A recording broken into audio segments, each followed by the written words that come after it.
and that is always still a loss. Drug companies and private hospitals have been feared to go out of business. So this in no way benefits the parties involved, the public health, the companies, and of course public health. Thank you. Mr. Vincent, 2 minutes to interpolate, JD.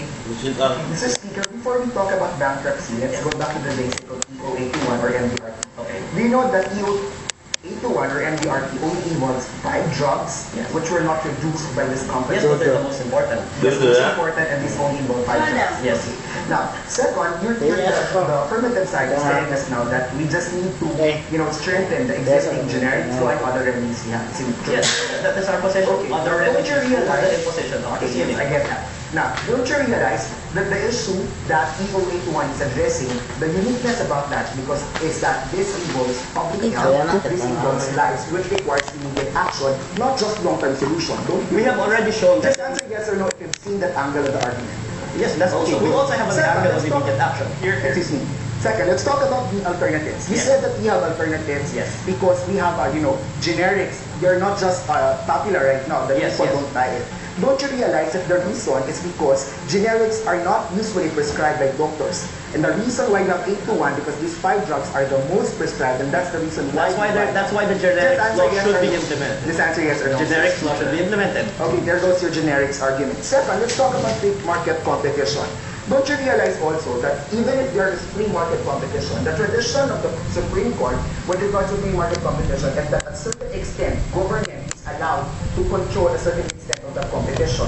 Government will always try to strike a balance. Don't you realize that? Yes, don't you realize that? Especially when the public welfare has become affected and that free competition has we have always stressed there are just answer me that even if free competition is not an absolute good kind of economy. But there are other ways to do it. There are other ways, but right now it's not an immediate concern. Now, lastly, you talk about research and development. Yes, this will be cut down. You realize the atmos value that the markup of these manufacturers are 273% markup versus cost of production. Don't you think that it will answer the R&D funds or thing that we need? Well, in regard to the issue on research and development, allowing free market competition allowing the free market to work will foster competition. So we can secure that the funds will be spent for research and development because they want to keep their competition up. Here. Vincent, 4 minutes to rebut JD and argue the benefits to retaining the status quo. Okay, Your Honors, the affirmative side wants to make us believe tonight that there is problem with regards to the drug industry because people are not we have existing remedies under the law. However, they analyze their case in a vacuum. They only thought of a long-term solution. They fail to see that the uniqueness of this issue is that this involves lives, this involves public health of primary concern under the Constitution. Hence, the theme of the opposition is very simple, that the affirmative failed to get. This is it. We need, while working on long-term solutions, strengthening the generics law, strengthening all the remedies that have not been working over the years, let's try to do damage control. Let's try to give immediate response while working on these long-term solutions. Now, for the benefits, there are actually 2 angles here. Yes, there is free market competition. But when you issue EO81, when you put price ceilings, you actually make this free market competition responsive to public welfare, which is actually the reason why the government should come in. Second, the consuming public is given reasonable protection from exploitation, which is a necessary effect if you just do absolute free competition, free market competition. Now, the problem on drug accessibility is an urgent matter of public concern. What we have now is that over 15 million people are not able to access these most prescribed drugs identified under EO81, although they are the most prescribed drug by doctors, prescribed drugs identified under EO81, although they are the most prescribed drug by doctors, not able to do that because of the price barrier. Yes, Your Honor. I'd like to know your response to the argument that this will impede the research and development, putting money into research and development. What is your response to that? Okay, Your Honor, before pricing happens, pre-selling, these companies have already identified how much they can earn in order to fund research and development. That's an actual business case. And second of all, in the studies of ADMU Institute of Philippine Culture, they've seen that manufacturers actually, or even the patent owners, actually have 273% markup price of the price versus the cost of production. This answers that if you have 273% 50% markup, don't you realize that if you cut it into half, you still have enough fund for research and development? And another thing is that when you do brand management, you do not look at it as a vacuum. You know? Well, in the Philippines, I think we have, among the countries in the world, we have the best laws, like the generics law. But the problem is in the enforcement. Don't you think that this new law will just suffer the same fate? Would you agree with me that this new law will suffer the same fate as the generics law?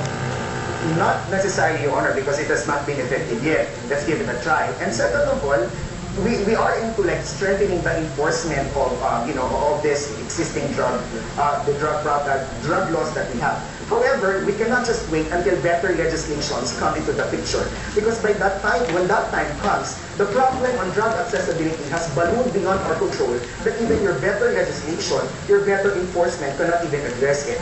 Now, the theme of the opposition, of the negative side, is very simple. While we're working on the affirmative case, strengthening the long-term effect, let's try to start somewhere, somewhere direct, that we could connect to the people who buy this drug, these most prescribed drugs. And with that, we see that there is balance. While working on a long-term solution, you have immediate response, a certain kind of damage control, so that when you actually enforce your better laws, you have already created a climate where your better laws can be best implemented. So at the end of the day, Your Honor, we see 2 points of the benefits of EOA 2.1.